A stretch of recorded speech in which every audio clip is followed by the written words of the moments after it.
Hello, everyone. Welcome back to another live stream. Thank you so much for everyone who's been waiting for me.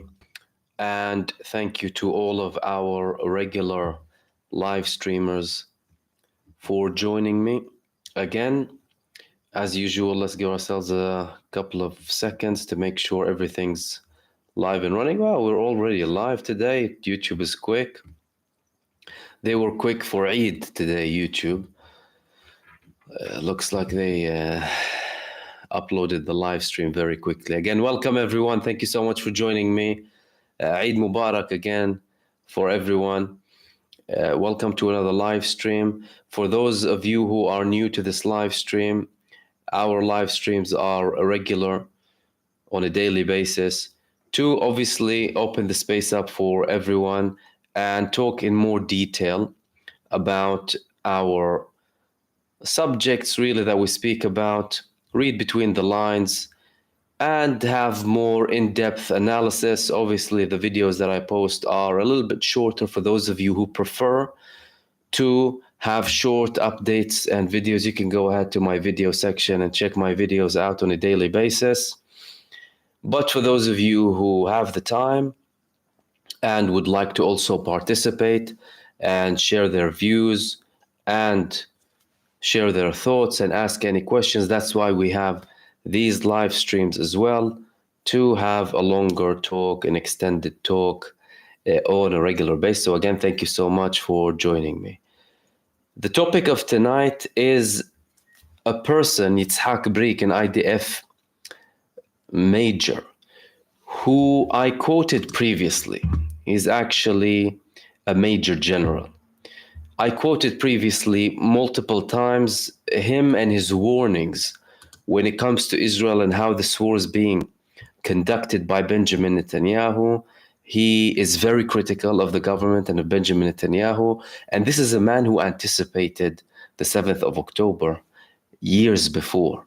He was criticizing how the country is, the division in the state, how lax the army is getting, more reliance on AI. And then you have the 7th of October. Obviously, after the 7th of October happened, he started to criticize Israel more and more. Before I go into what he spoke about, and then I'll obviously open the space up for you, I posted a video earlier on about very, very intense situations in Israel at the moment, high tensions in Israel. Somewhere, by the way, thank you so much for your super thanks. Said Eid Mubarak to you too, and everyone as well. Thank you so much. With the army declaring this tactical military pause, and they're passing the ball. Everyone is blaming the other. You have the army saying, no, this tactical pause is completely in line with Benjamin Netanyahu, and we received orders from the political class. Benjamin Netanyahu, no way, I did not authorize a military pause. The IDF is saying he ordered us to do everything to ensure that aid is going in, supposedly. And they're basing their action on that statement from Benjamin Netanyahu. He's obviously denying a lot of backlash. And he's saying we have a state with an army, not an army with a state. Now, some people interpret this in different meanings. Some analysts translated it as a criticism to the military. Others said that he means that the army doesn't run the state. We run the army. Again, another criticism, hinting that the army is not listening to me. I'm in panic. Please listen to me, army. But again, that was coming. We've been speaking about it from day one, how divided they are. And it was just a matter of time up until something like this happened. Obviously, they will try and underplay it to an extent, but even that is not working at the moment. And you have a lot of tensions in Israel, especially with Benjamin Netanyahu remaining in power. And I'm going to have another video later on that you can watch. Now, going back to Major General Itzhak Brik. Again, I quoted him many times previously. He's one of those people in the Israeli military establishment, someone who had a top figure in the Israeli army, a leading figure in the Israeli army, who criticizes how things are conducted, alongside others that we quote regularly, to highlight how the situation really is and how many people who have these backgrounds view what Israel is doing and what Benjamin Netanyahu is doing. And you're not talking about people, by the way, who have a problem against war, for example, or against killing people. No, you're talking about people who are established within the state, profound Zionists, and only resist this government, Benjamin Netanyahu, and how he's conducting things. But that just tells you how far Benjamin Netanyahu and his government are going. This man is looking at himself as if he is the person who knows everything better than everyone. He undermines and has a patronizing approach towards the military establishment in Israel and the intelligence establishment when it comes to this war, this genocide. And many people in Israel are obviously criticizing him for that. This warning from General Brik, by the way, is about an expansion in Lebanon. He's warning from a war with Lebanon. And he's not the first one to warn from a war in Lebanon.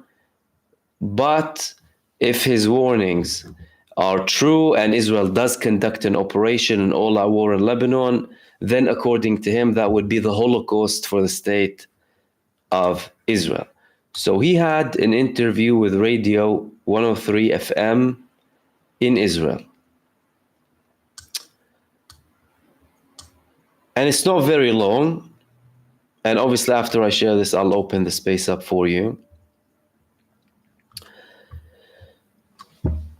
He said Netanyahu's decision to attack Hezbollah will bring a Holocaust to the country. That was the title.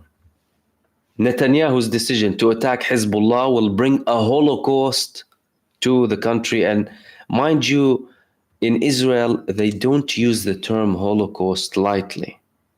Even if you want to call the government a Nazi government, that's not something very acceptable. So people will call them fascists, for example. It's not taken very lightly. And the fact that this terminology is used in Israel, it signals a lot of things, says a lot.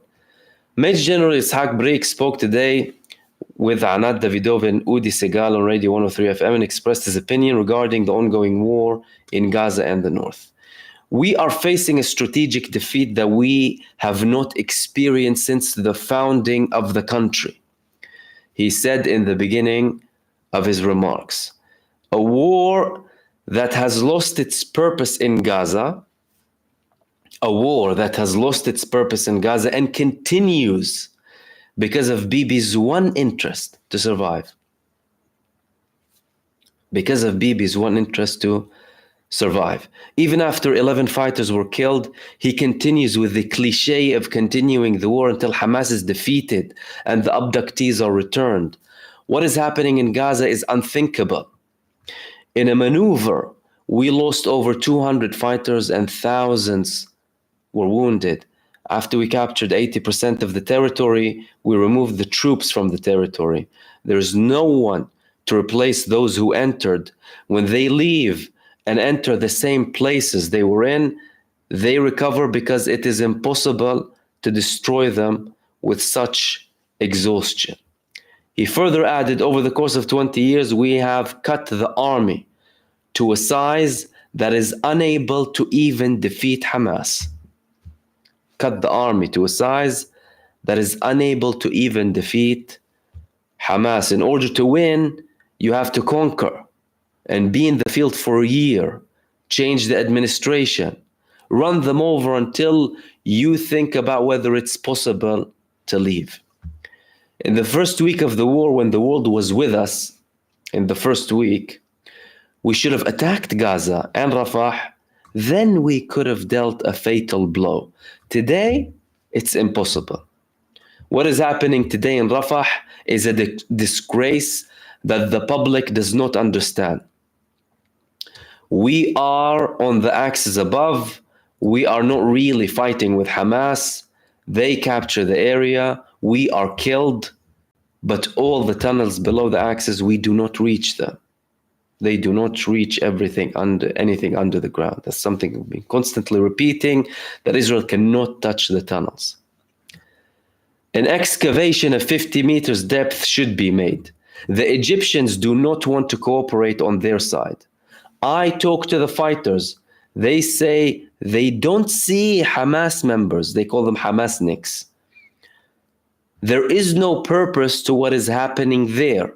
But we have lost the world. We are in the situation of a blacklist with Hamas, in the process of arrest warrants and economic boycotts, and we have earned this in a big way.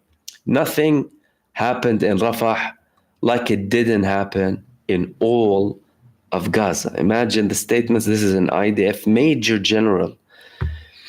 Nothing happened in Rafah like nothing happened in Gaza. So they did nothing. He says all of these losses, nothing. Regarding the war in the north, that's with Hezbollah. We cannot stop Hezbollah's missiles and helicopters. I think he means drones. What will happen in a regional war when not tens but thousands are launched at us every day? Tens and thousands of missiles launched every day. Those who walk around the northern settlements are amazed by what they see. Whoever decides to launch an attack into Hezbollah will bring about a regional war in which Iran will also participate. We earned it with respect. For the first time in the history of Iran, rockets were fired at us.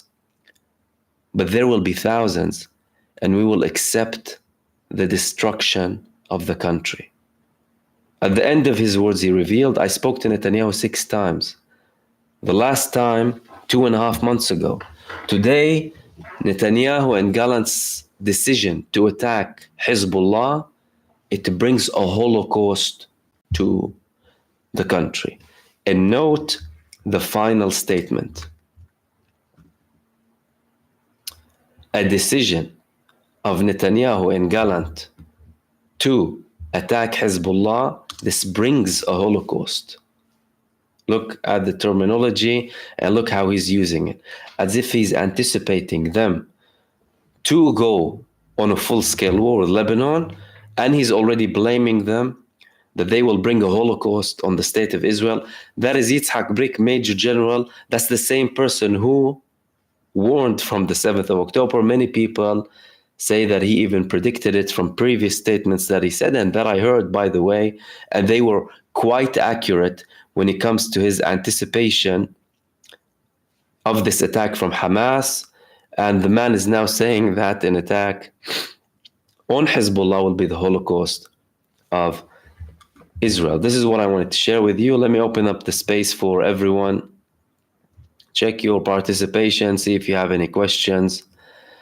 And again, welcome to all of our regular live streamers.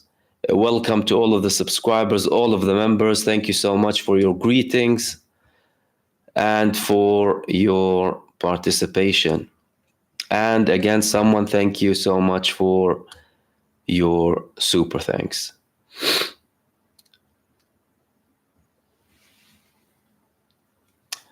I see one of our very dedicated members, Kirk, is here, and it's his birthday, ladies and gentlemen. Please say happy birthday to Kirk. Happy birthday, my brother.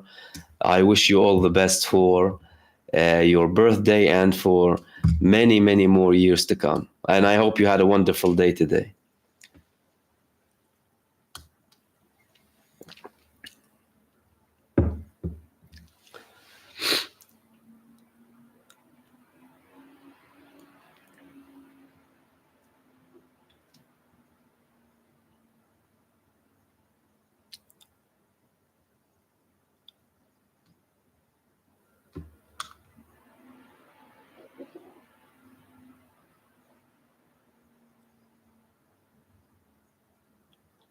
Anna Louise is saying the United Nations General Assembly Resolution 3379 adopted on 10 November 1975, quote, determines that Zionism is a form of racism and racial discrimination. Yes.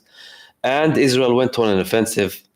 The UN, they had a street, by the way, in the city of Haifa that was called the UN. And after that resolution, they changed it to Zionism. So hitting back at the UN, they called, instead of the UN, they called it the Zionism Street. Initially, it was called Al Jabal Street, by the way, the mountain street, because it's on a very long mountain, a very beautiful road. And that was later reversed, by the way, in the early 90s, following over a decade of lobbying and pressure. But still, the fact that it went through at that time, clearly these people knew what they were talking about, labeling Zionism as a racist ideology. Of course, it's a form of racial discrimination. Why? Because it prioritizes Jews as an ethnicity and religion over anyone else. And that's now embedded in Israeli law. In 2018, you had the nation-state law that many historical allies of Israel inside of Israel, who even serve in the army and fall under the conscription of the army, like the Druze community, were upset about. Yet Israel pressed ahead with it, calling Israel the nation-state, the national home for Jewish people only, disregarding everyone else, all of the other people, all of the other religions, all of the other ethnicities. So even if they retracted from that, that's evident. It has been evident ever since the establishment, and it's still evident today by this genocide that they're committing.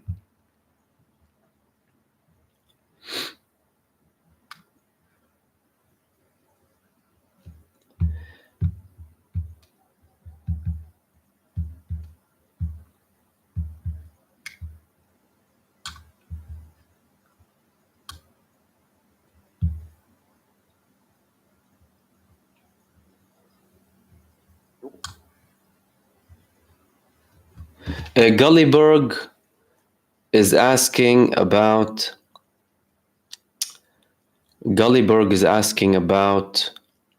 Egypt. Look, Egypt doesn't have a lot of new stuff. Clearly, they're trying to let this pass without being part of it. They don't want a war, but they are prepared. They are prepared, not because they want it, because they know that Israel might impose it on them, and they might be supported by the United States and NATO members to take down Egypt as a whole. Because with Egypt, you're not just talking about its peace treaty with Israel. You're talking about a very important country in terms of global trade. It has the Suez Canal. So much trade goes through the Suez Canal. The EU is pushing billions to have things that will compete with the Suez Canal. Obviously, with Israel, you have the idea of the Ben Gurion Canal. And to them, if they control that, then that's amazing for them. They pay less, they make more money, they dictate everything. And they can start cutting things off countries more easily. Because they're already faced with challenges now. Look, only by Ansarullah in Yemen, in the Red Sea, in the Arabian Sea, Indian Ocean, and the Mediterranean. That's without direct participation from Iran, by the way. And the Hormuz Strait. It's going to be a different story. But I think we might see a case of this potentially de-escalating without Egyptian participation, but they will always keep an eye, because throughout the last 5 decades after their peace treaty with Israel, the only war that they have preparing for is a war with Israel.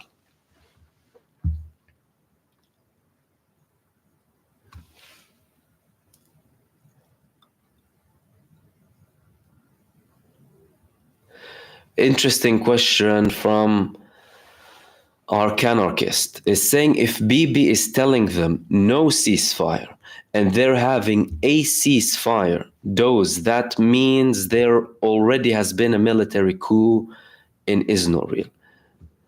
That is a very, very valid observation. Technically, yes.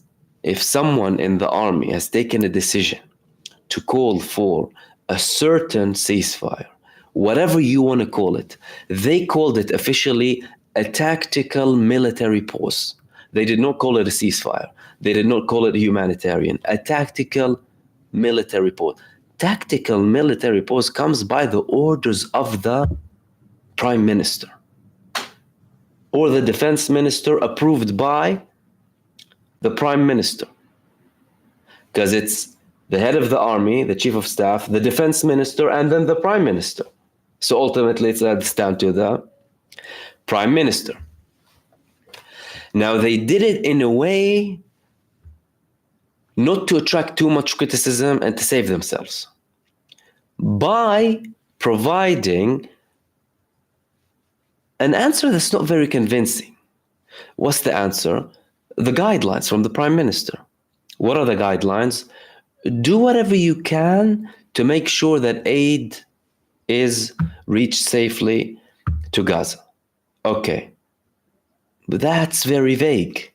That's very vague. And taking a significant action, such as a pause, okay, albeit being limited, they said from 8 a.m. to 7 p.m. From 8 a.m. to 7 p.m. every day until further notice as well. They didn't provide a deadline. Until further notice, we will have a tactical military pause. This has many meanings. The fact that they've had enough from Benjamin Netanyahu, they're suffering massive losses in Gaza, and they don't have the capacity to go ahead. And that is met with stubbornness and lack of understanding from the political level. It's the political level pushing for all of this to continue. The army doesn't necessarily want it, but they're stuck in a very difficult position. They receive the orders by law from the prime minister, from the defense minister. Ultimately, it's the prime minister. Like Netanyahu said, we have a state with an army, not an army with a state. Okay, now, whatever he meant by that, the statement itself speaks volumes. So they're discontent with Benjamin Netanyahu. The fact that they initially opposed an action in Rafah, that they are receiving a massive humiliation by the Palestinian resistance. Just today, we had another ambush in Gaza City, by the way. Another ambush. Helicopters coming and all sorts against another troop carrier. And they don't have enough people to fight. It's a combination of all of that, which led them to take a decision against Benjamin Netanyahu. And that is very, very dramatic, by the way. That's not something to be taken lightly. That's why there's lots of talk in Israel now. And the fact that they stated, we're going to have this until further notice, is Netanyahu going to put his thumb down or not? If he's going to put his thumb down and he will make them change ways, then they're under his thumb. Everything's in control. If not, then that could have been a test balloon for Netanyahu, which means I'm setting a new precedent here. I can make decisions without you. The Israeli army can make decisions without the prime minister. That's a core element for a military coup. It's something very, very dramatic. It's very substantial. And obviously the coming days will reveal exactly what he does. Now, his closest allies, Ben Gvir, he's calling to sack him, saying this is evil and they should be sacked, anyone who took this decision. they're trying to lower it by saying we did receive orders from the military leadership, but I'm not sure how many people are convinced by that in Israel. Particularly Ben Gvir and Smotrich, the people who Netanyahu is petrified of.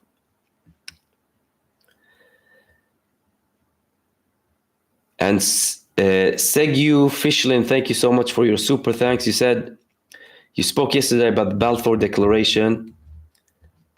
Is there any evidence that the House of Rothschild is still supporting their illegitimate child state? Not many, at least not as before. Now, this family as a family, and obviously thank you so much for your super thanks, I really appreciate it. Whereas the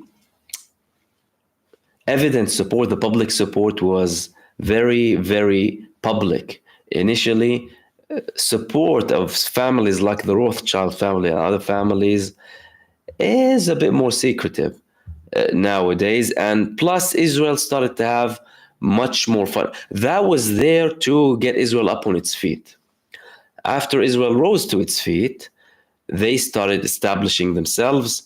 Then the role of the great protector and the big patron came from the United States after World War II, and they started supplying them with whatever they need. Funding, foreign aid, military, politics. So they were like the family that contributed to the initial support. And then obviously Israel started to have economy, and they succeeded in having productivity, technology, advancements, certain technological advancements. They grew a military. So they started to become more self-sufficient.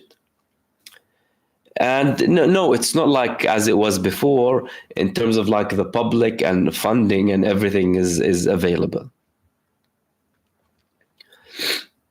But that doesn't mean that they like don't support them or wherever. No.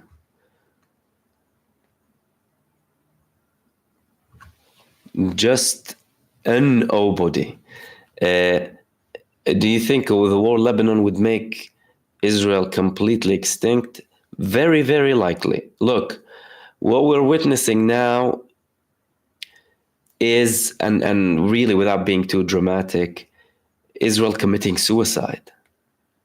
Israel's committing suicide in public.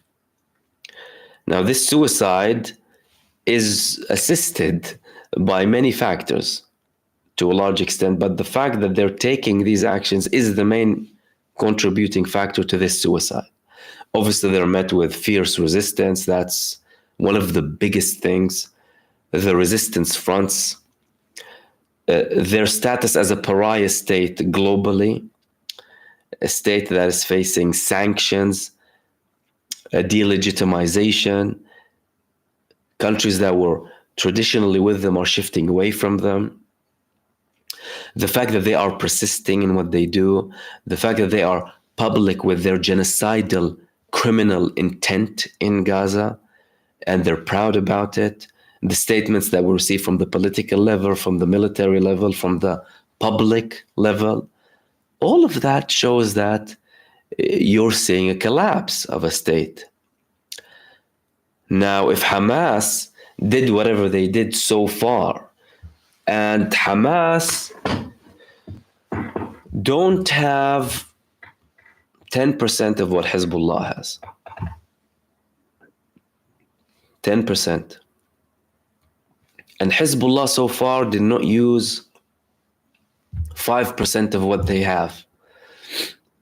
That 5% contributed to the millions of Israelis fleeing Israel for good. That 5% contributing to the destruction of the North. That 5% led to the loss of the North. It's a common theme in Israel for people to say we lost the North. Exhausting so much of the IDF, approximately 50%, that assisted so much in taking the pressure off Gaza. If Hezbollah did not participate, all of these forces would have only been in Gaza, committing all crimes under the sun times 2, at least. And obviously you have the pressure from Yemen. That's from the economic side, the massive economic blow. And you can watch my video after this live stream about the Chinese position, by the way, with Israel and the undeclared sanctions, motivated to a large extent by what Yemen is doing. So yes, Israel will be extinct. It's just a matter of time. Hezbollah will accelerate it. Hezbollah and all our war with them will accelerate it.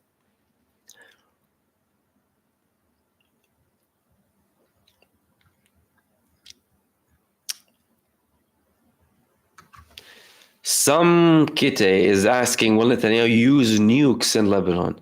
I don't think they will use nukes in Lebanon. There's too much risk of radiation reaching North Israel. If it was further away, yes, but I don't think they will use nukes in Lebanon, but they have the capacity to cause a lot of destruction and a high death toll. In 2006, they targeted their electricity, they targeted infrastructure. They did a lot of damage, nowhere near what they did in Gaza now, by the way. What they did in Gaza now is unprecedented. It's the worst thing that they have done to anyone, what they're doing in Gaza in terms of destruction and killing civilians. Funny enough, though, not against the people fighting them, because they adapted to fighting them very effectively. And the fact that they are able, the Palestinian resistance, of carrying out such high intense attacks against Israel to this day proves that. In the past 24 hours, we had the PIJ launching missiles at Ashkelon and Ashdod. Again. So they still have strategic capacity, not just defense.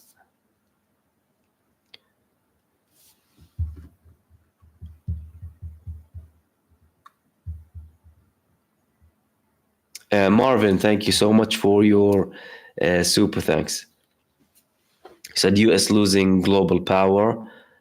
What nation be Israel backer? Oh no, if the US stops supporting Israel, that's it. If all of the countries of the world would look at the US and see them lifting support of Israel, that's it. Europe follows the US. You know, many people talk about like independence or whatever. Europe doesn't have independence. The EU, NATO states, they are following US orders. If they see the US doing that, that's it. To them, it ended. You see, many people support Israel for the US support of Israel, by the way. They don't want to support them. They don't like them. But because US says so, many Arab countries have this position because they're tied with the US. And the US likes Israel. And they're seeing what's happening. Everyone is observing, even the people who are silent or decision makers who are silent, they're observing everything. And they're seeing the US using leverage.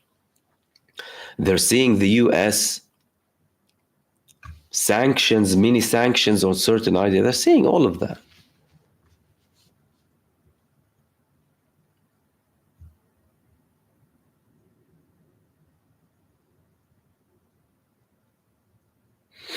FP is saying, Jews live around the world. They don't have a problem with others. Why do they have a problem living with Palestinians and land?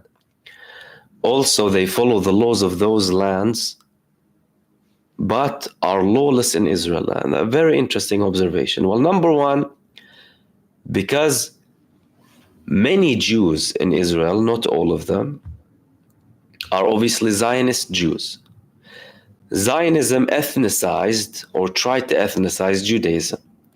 So the Jews who are Zionists living in Israel are brought up by Zionism as an ideology. Zionism as an ideology is a supremacist, racist, violent ideology.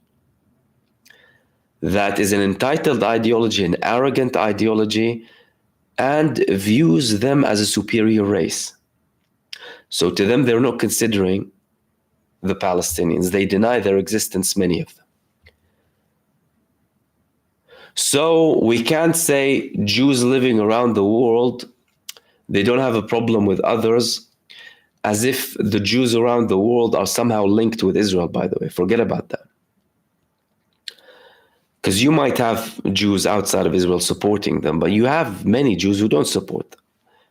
And you have many Jews who used to support Israel and are no longer supporting Israel. So I don't think there should be a link between Jewish people across the world and the Zionist Jews in Israel, because there are Zionist Jews and anti-Zionist Jews in Israel.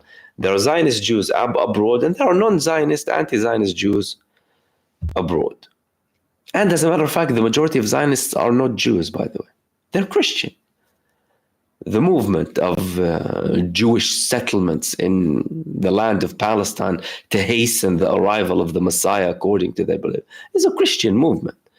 Some Christians, not all of them, obviously. So it's very important to note that. Now, with regards to them in Israel, the Zionist Jews who follow Zionism and who are indoctrinated by Zionism, who are brainwashed by Zionism, they have been living as someone who is both racist and high at the same time. Imagine you're a very racist person and you're high on drugs 24/7. That's how they're acting. Now,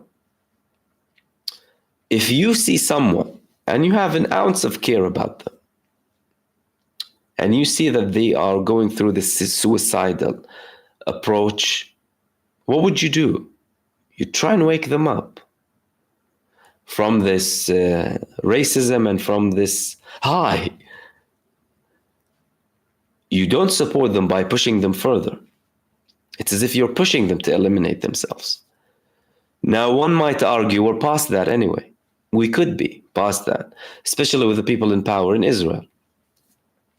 Because no matter what you do, no matter what anyone says internally even, including profound Zionists, the government is still pushing with whatever they want to do.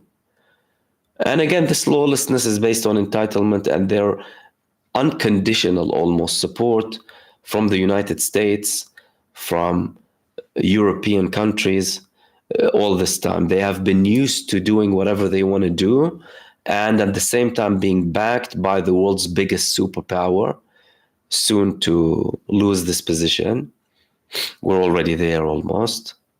Some argue we're there, not almost.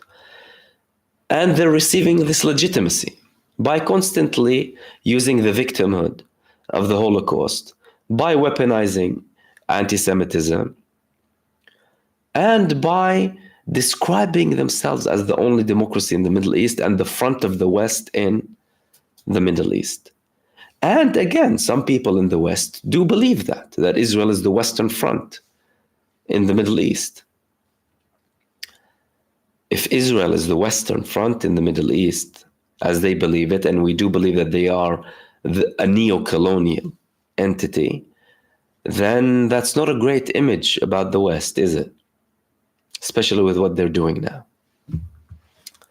So I hope that elaborates. That was from FP.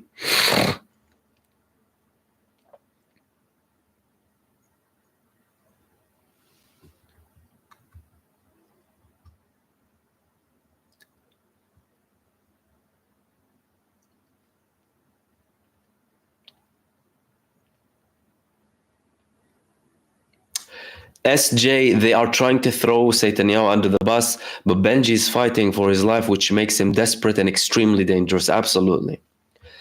You see, Israel is stuck in such a dangerous situation. Firstly, they were faced with the 7th of October, the biggest military humiliation in Israel's history. So that makes Israel desperate and extremely dangerous as a whole, met with Benjamin Netanyahu being as a prime minister, the most dangerous prime minister.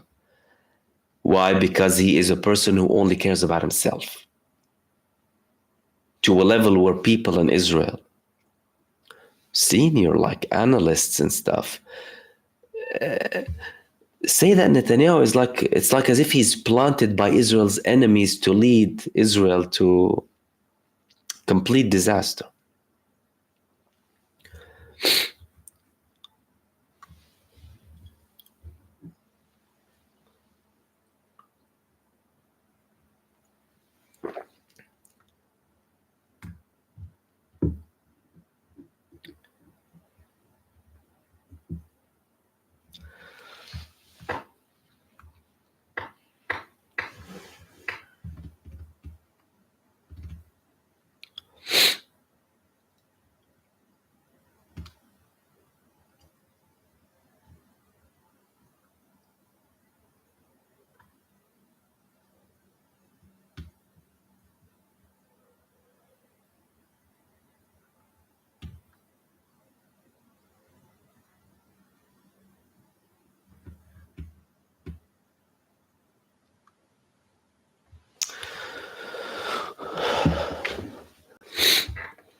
Our anarchist saying, don't be surprised if Israel real ends up in a Russian camp, pretty much the largest ethnic group thereby, numbers Russian descent.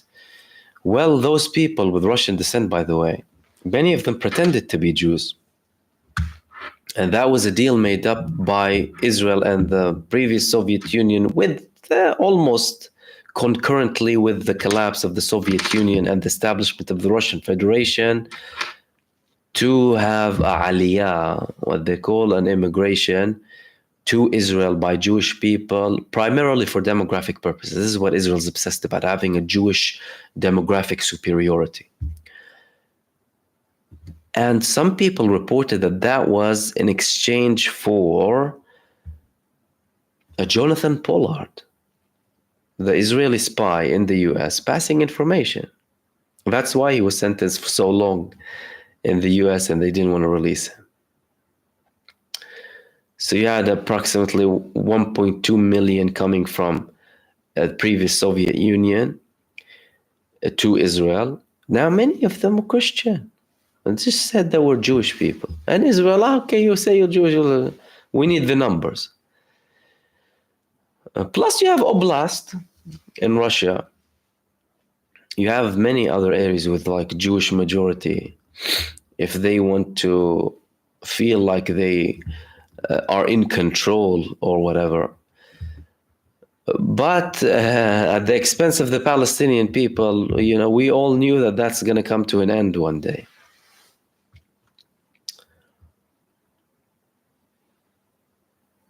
Teshikoma, what's the split with the pathetic poses by diaper troops in Gaza? Well, it's primarily because they are incapable.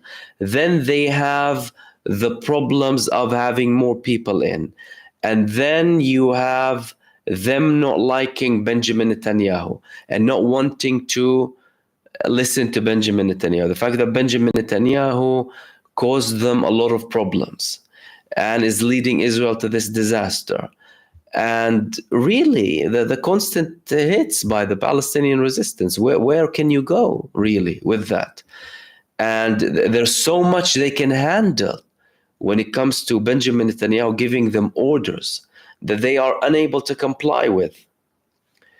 So it's a combination of things, but the fact that they are taking such a harsh measure, a decision, in spite of the prime minister, that is very, very dangerous and is unprecedented. And there's a lot of outrage in Israel about it, by the way.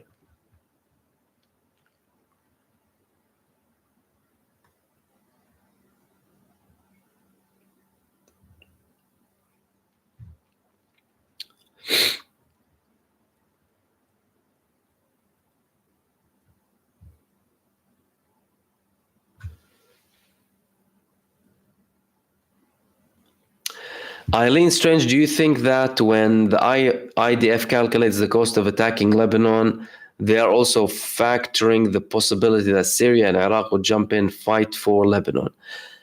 I don't think that Syria as an army or government will necessarily jump in. They obviously might have the logistical support from Syria. Iraq, Yemen, fighters who participated in multiple parts? Yes. Israel is probably considering that. But again, they are not taking into consideration the level of impact that could have on the battlefield, by the way.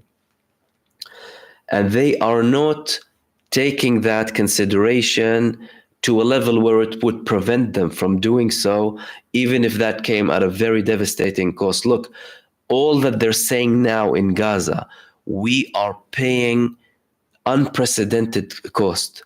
We are paying such a high price. Just today, Yoav Gallant and the IDF spokesperson, many people are saying we're paying such a heavy price. They knew they were about to pay a price, yet they went ahead with it.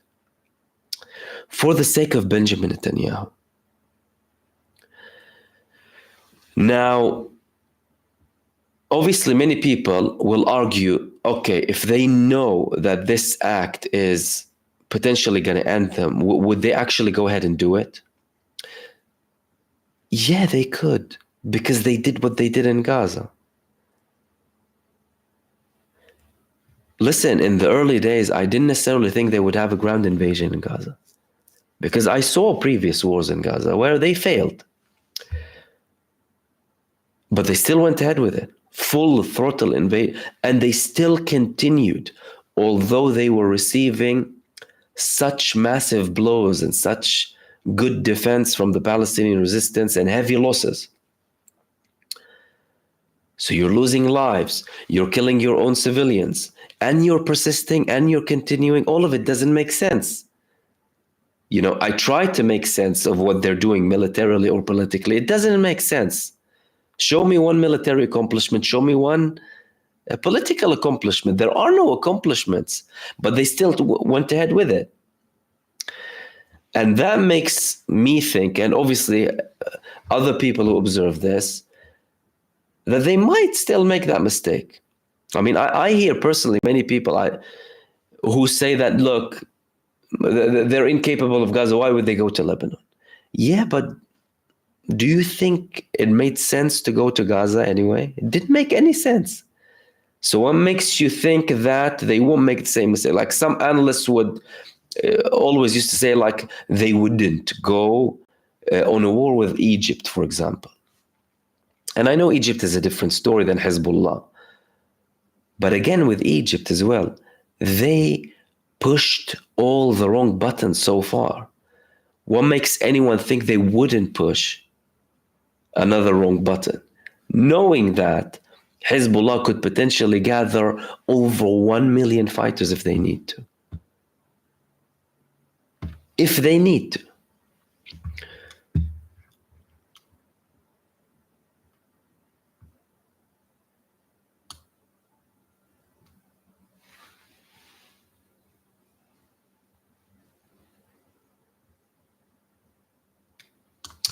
And Teshikom is saying Diaper Force calls for pause and Rafah, while Bibi says the military operation will continue. Is this a trap? Look, the military operation is continuing. The declaration of the army is an 11-hour tactical military pause a day until further notice. But even that must only come under the approval and under the authority of the prime minister or the defense minister under the authority of the prime minister again.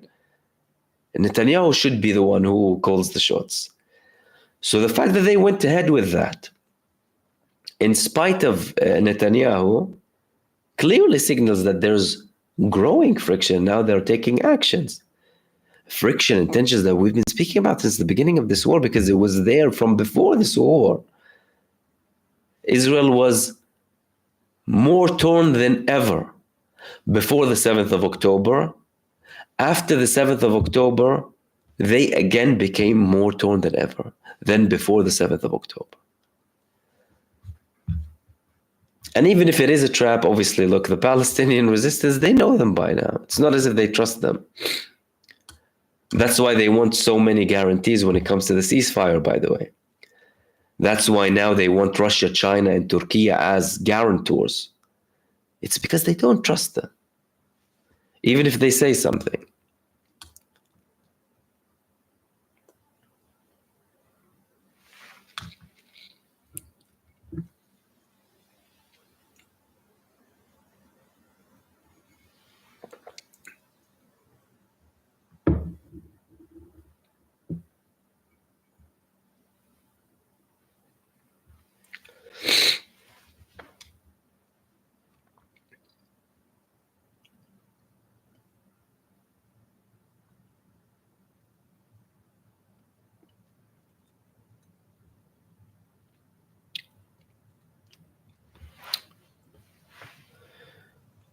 Where have we reached?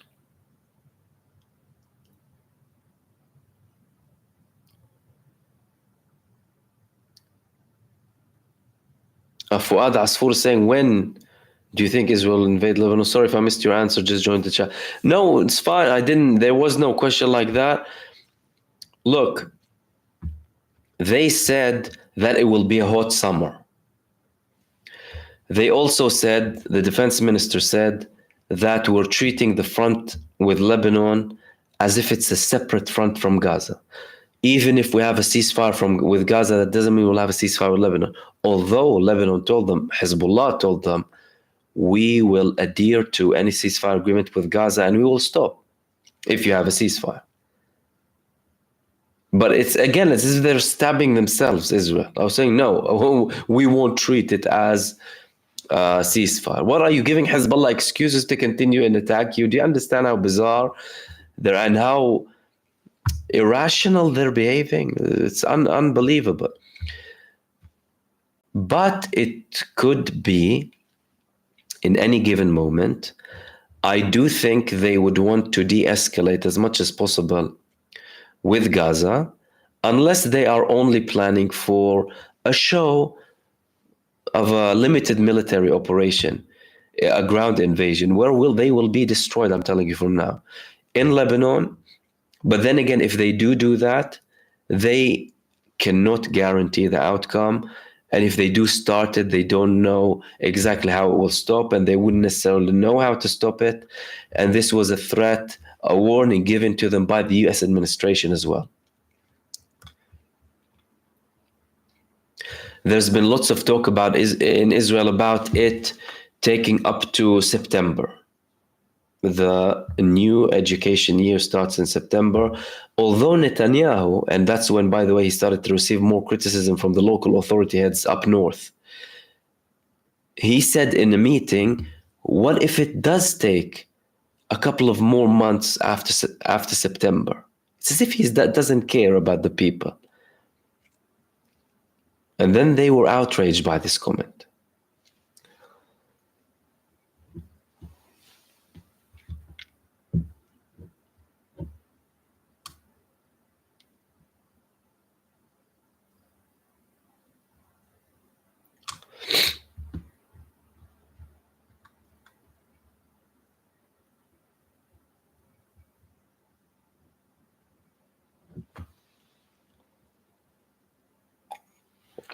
Aydin Irish, hey Mahmoud, thanks for your honest, intelligent perspective. Thank you, my friend. From all of what you said today, how much would you say is a sort of propaganda, 0 to 10 chance of Hezbollah Zion all-out war? Thanks. Thank you. I think Israel is reckless, totally reckless. They've proven that they do not act with a strategic view in mind. They don't act based on necessarily what's good for them or their security, which makes me think they are able to make a very, very big mistake. 0 out of 10 possibility. Now, see, I would put the all-out war. It's just about the all-out war thing. I would give it a 7 out of 10 that Israel would have an initially limited ground offensive backed by a very heavy attack on certain infrastructure in Lebanon and try and say that, look, we're there. and potentially try and push further, although even that will be suicide, not all-out war from the get-go. I would be surprised if they go out on an all-out offensive with them, right? Because, and why do I say that? I say that because it's not the same with Gaza. Like, they went on a full-blown genocide with Gaza. It's a genocide, it's a crime. But their reaction that stemmed out of anger and hate and a pre-planned objective of completely ethnically cleansing Gaza was because of the level of attack. The 7th of October was unprecedented. What Hamas and the Palestinian resistance took down the Gaza division in less than an hour. Over 80 holes in the wall, over 16 bases of the Gaza division in under an hour by a paramilitary group in a besieged place that's been under siege for 17 years, recapturing Palestinian territory occupied by Israel, taking 270, 280 people, half of them military. To them, it was so easy taking down the military, they continued to invade other parts. So that was a shock. That was initiated by Hamas. With Hezbollah, they've been trading blows for 8 months now. And the pattern that we're seeing between them is escalation is met with escalation. It's an underlying understanding. It's not written, obviously. But if Israel attacks deeper in Lebanon, Hezbollah will attack deeper in Israel. Israel attacks or assassinates a leading figure, a top figure, Hezbollah will target something a bit more strategic. Do you understand? So for Israel to declare like, woo, that would be surprising. But I think Hezbollah is obviously prepared for that anyway. I think it's a 7 out of 10 that they would potentially do something limited to try and save face with the Israeli public and try and end it after that.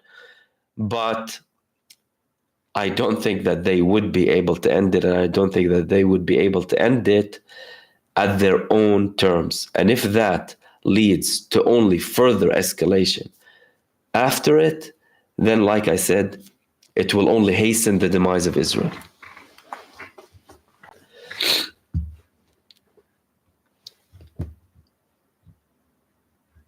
Koop, thank you so much for your super. He said the Oblast even has a fitting flag for them.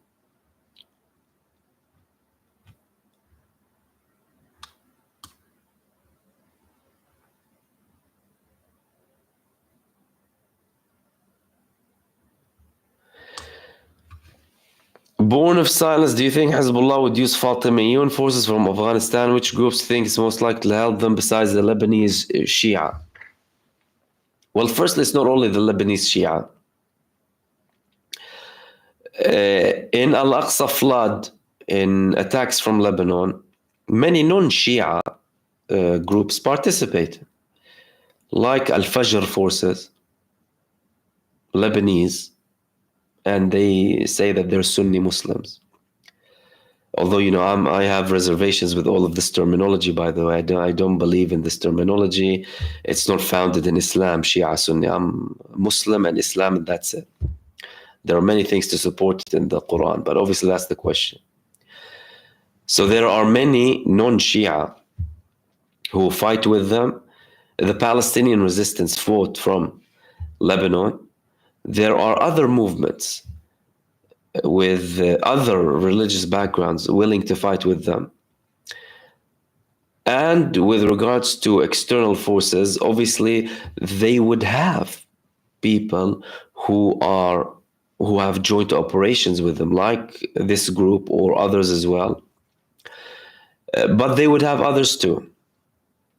So you have obviously the resistance movements from Iraq. In the first week after Hezbollah entered the battle, I think it was on the 13th of October, one of the leading figures of the Iraqi resistance recorded himself a video on the border with Israel, recording an Israeli military vehicle, as in sending a message, we're here already.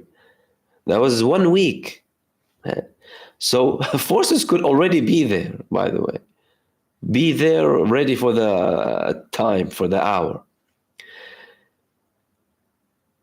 I think there would be a lot of participation from Iraq initially, and some forces from Syria, not many. And after that, you obviously have the resistance movements that are already in Lebanon that could participate even before them. And then it could extend to Yemen and forces from Iran and what have you. There's more than enough.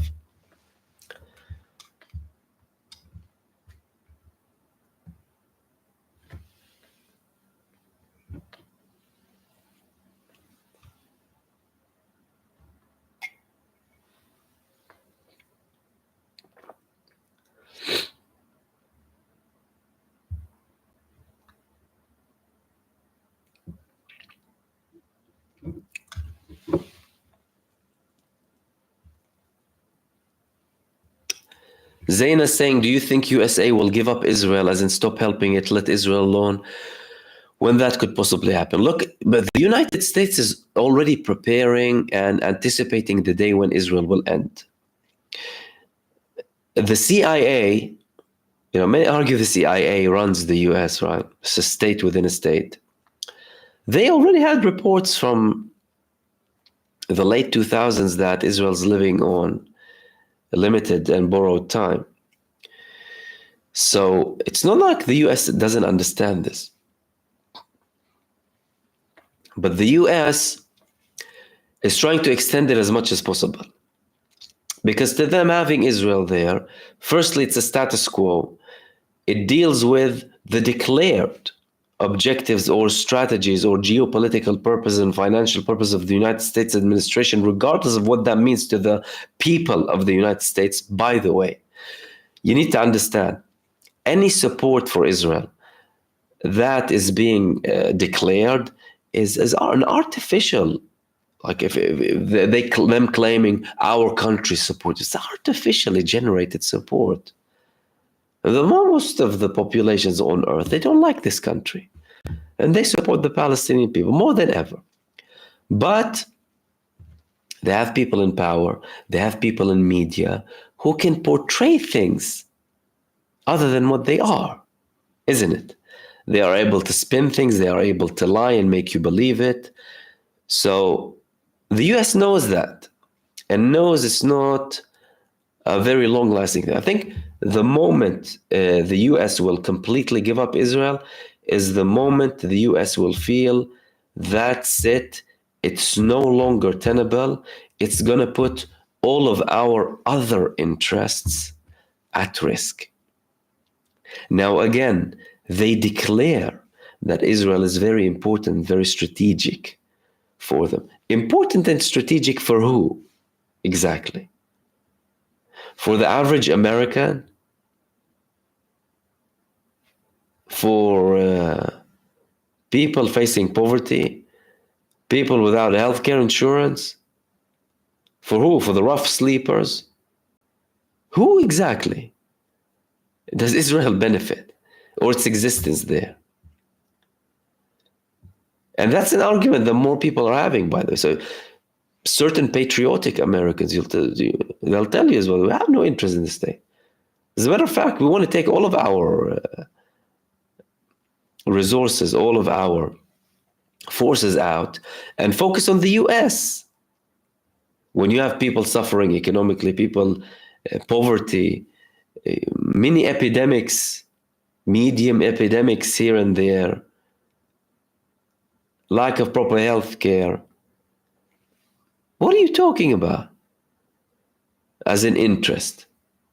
So your people are suffering, and it's an interest for you to spend trillions on war abroad. Do you realize the concept? Now, obviously, to do that, they have to create a reason. They have to create 9/11. They have to create the war on terror. Even if you take, by the way, the war on terror, by the way, a term that they came up with after 9/11, that was a false flag. It's the first war in history on a term. on a term, not a country. What does that mean? A blank check for the military-industrial complex. You're fighting terror. Endless war. It's a war on a term. You can interpret and implement that term wherever the hell you want to. Oh, they're terror. Okay, trillion. And obviously they continue to do that. With Israel as well, it's as if it's a strategic treasure. Ukraine as well, artificial sympathy with Ukraine to spend more money abroad instead of spending it on your people who suffer. So when people start to ask you for reforms in your country and no, help the people, help the impoverished, help the disabled, help the people who are suffering, help the poor, help the needy, help the economy, for heaven's sake, help small businesses, whatever. Oh, no, we don't have money. There is no money tree. But there's a gigantic money tree for endless wars abroad.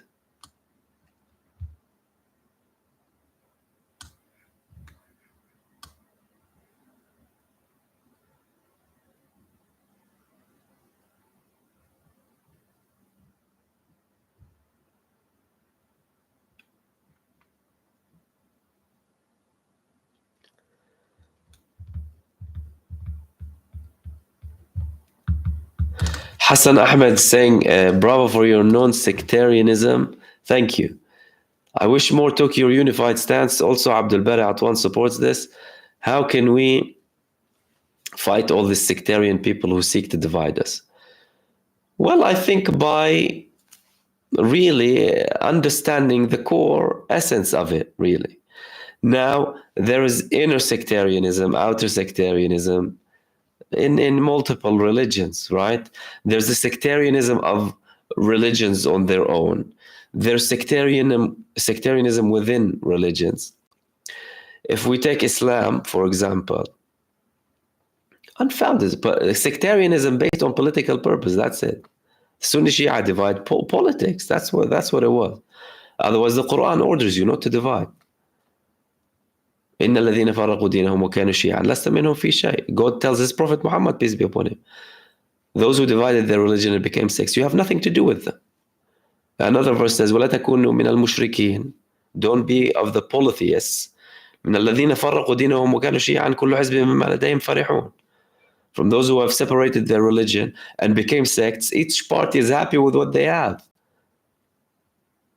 ومن أحسن قولا ممن دعا إلى الله وعمل صالحا وقال إنني من المسلمين. Who has said anything better than called for God and did good and said, I am from the Muslims, not from the Shias, not from the Sunnis. إن الدين عند الله الإسلام. Religion for God is Islam. Islam. Submission to the will of God. Right? So, all of these Quranic verses, obviously, that are undisputable, show that in Islam. And look at the Prophet. Did he say he was something? The rightly guided caliphs, did they say they were Sunni? Ali, did he say he was Shia? Or no. I was created afterwards because of the divide for political power. And then it started to have religious shape afterwards with endless narrations. And then you have the cross-religious sectarianism pushed for, by the way, the clash of civilizations theories, Samuel Huntington, and the creation of this pseudo-Judeo-Christian nation thing that Zionism came up with. Judeo-Christian what? To Christians, who killed Jesus? What do you mean Judeo-Christian nation? Do you understand? To support what? To support the notion that, oh, Jews and Christians are united against Muslims. What do you mean united against Muslims? Are you united between yourselves? You're not united between yourselves. You're divided between yourselves. Is there a family united on everything? Are you and your brother united on everything? No. let alone a religion or a nation. Not in terms of the religion on its own, but people followers of that religion. All of this division is, and with all due respect to everyone's differences, by the way, and obviously that doesn't mean we have to conform to the same thing. No, I have my beliefs. I don't have certain beliefs. We can have a debate about that. No problem. You know, people have their truths. Some people are entitled to believe I have, you know, there's an ultimate truth. You would be delusional, though, if you think you on your own hold the ultimate truth of everything. Don't be delusional. You can believe you believe in the ultimate truth in terms of the divine scripts or whatever, but you still have a limited understanding for it. But in the grand scheme of things, and we're talking about things here that are related to human rights, they would want to divide you so that they can easily manipulate you and control you. To obviously deflect from the fact that we have a core principle here, a core struggle, a universal struggle for human rights. There's a declaration of universal human rights from the UN. How about we implement that? And that's something that crosses boundaries and crosses religions. Why? Because people agree on core things that are, in essence, sometimes core of religion, of certain religions. Like if we want to talk about Islam, for example, the concept of justice, which is a core foundation when you want to talk about ruling and governing. وإذا حكمتم بين الناس أن تحكموا بالعدل. If you have rule between people, you rule with justice. Now, justice, many people agree on justice, not just Muslims, right? And no matter with what you come up with on this earth, everything will have a flaw. Why? Because it will be implemented and interpreted by human beings, and human beings will always be flawed. So that's also something we need to establish. And it's evident from these people's actions. Like they'll tell you, I support Israel because I support the Jews. Which Jews? Who support the elimination of Israel? Jewish people, many Jewish people support eliminating Israel and call it Palestine. Orthodox Jews, secular Jews, from the river to the sea. But no, they'll use that as a tool, weaponized for their own purposes. And obviously, it's easier to control people when they're divided.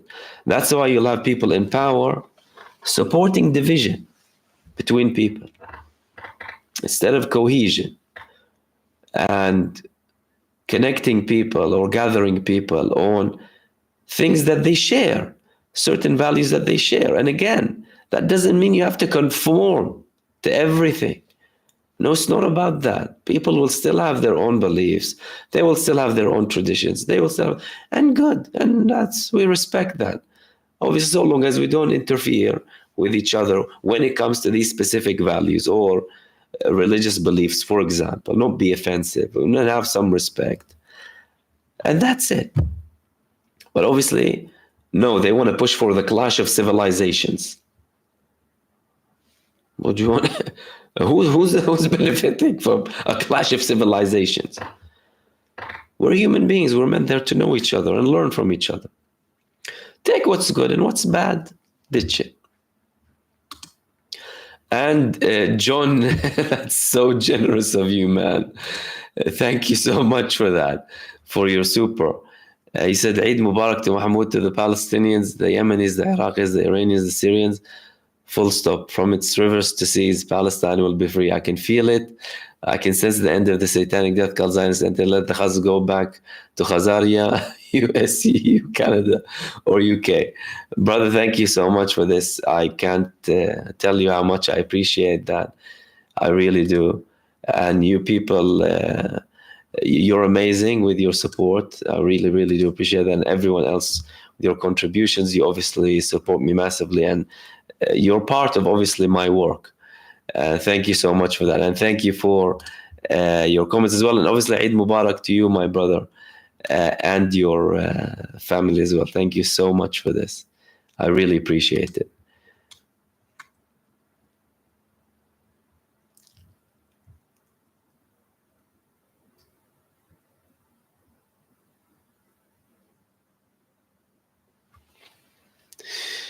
Two tacos, Mahmoud. The US is my country where I live. Everything you said is true. MAGAs are stupid, easily led by Trumps and the genocide Joe, blind, dumb. Okay. Thank you for your visit. Pleasure, my friend.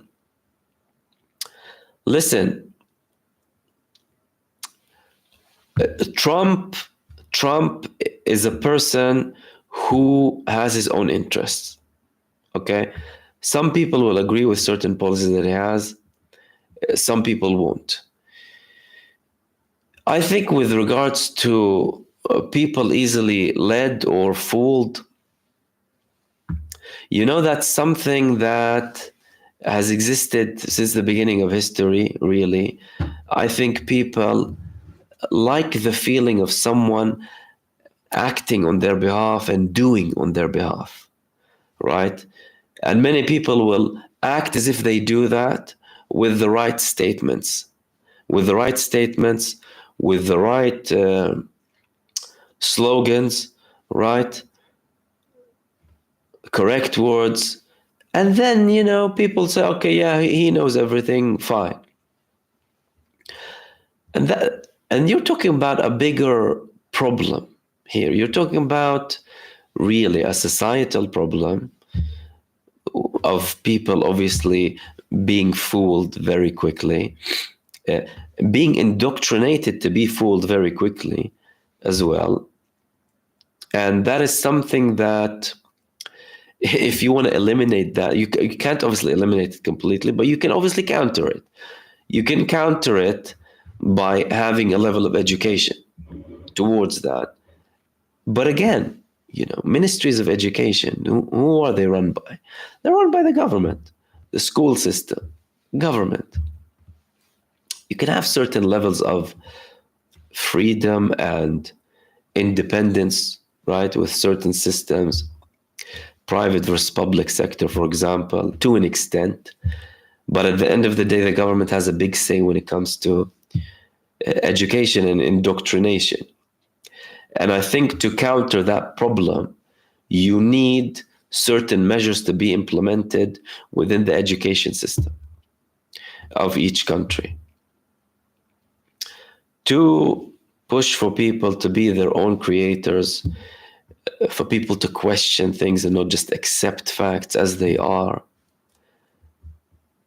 Places of genuine education and not indoctrination, let alone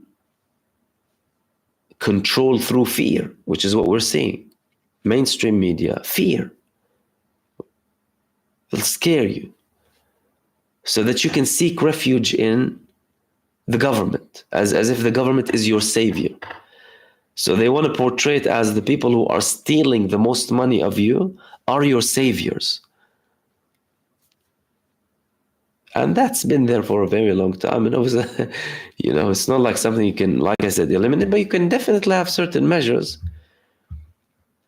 And it requires people with that type of will, with that type of mentality to be in power and start implementing these things.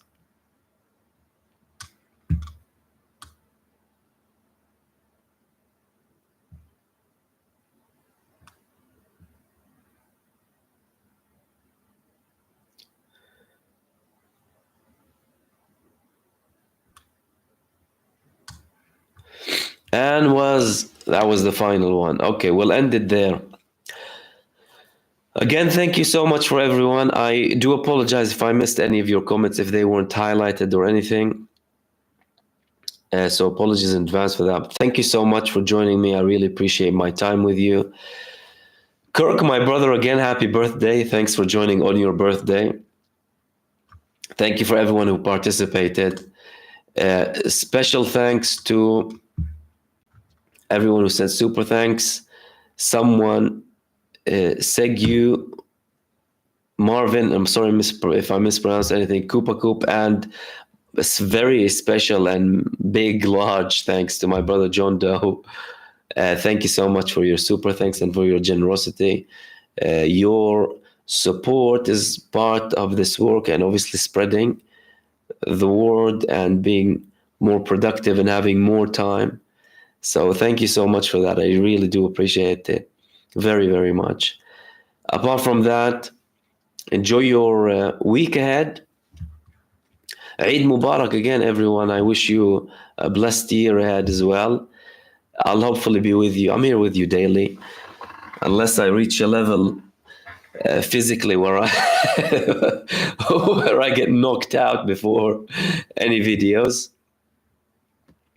And Edwin Sanchez as well. Thank you so much for your super as well. Really appreciate that. So take care. Have a rest. Enjoy the rest of your week ahead. And I will be with you hopefully tomorrow. Apart from that, have a good night as well. And peace, everyone. Salam. Take care.